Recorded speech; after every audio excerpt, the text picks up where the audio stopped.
મોરબી કે જ્યાં મચ્છુ 2 ડેમના 2 દરવાજા 2 ફૂટ સુધી ખોલવામાં આવશે। 23 એપ્રિલે સાંજે 4 વાગે 2 દરવાજા 2 ફૂટ ખોલવાનો નિર્ણય લેવામાં આવ્યો છે। મોરબી અને માળિયા તાલુકાના 29 ગામને એલર્ટ પણ કરી દેવામાં આવ્યા છે।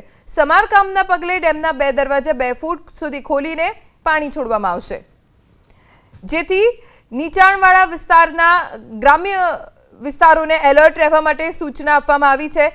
મોરબી અને માળિયા તાલુકાના અંદાજે 29 ગામો છે કે જ્યાં એલર્ટ જાહેર કરવામાં આવ્યું છે, કેમ કે ડેમનું સમારકામ કરવાનું છે, જેના કારણે 2 દરવાજા 2 ફૂટ સુધી ખોલીને પાણી નદીમાં છોડવામાં આવશે।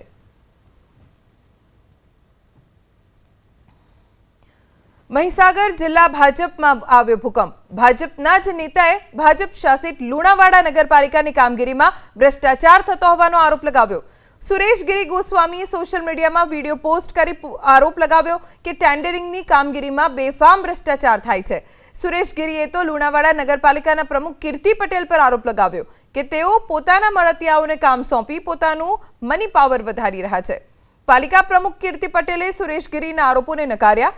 કીર્તિ પટેલે પલટવાર કર્યો કે સુરેશ ગિરીની રાજકીય મંશા ન સંતોષાતા આવા સ્ટન્ટ કરે છે। જો તેઓ મારા પરના આરોપ સાબિત કરી બતાવે તો જાહેર જીવન છોડી દઈશ।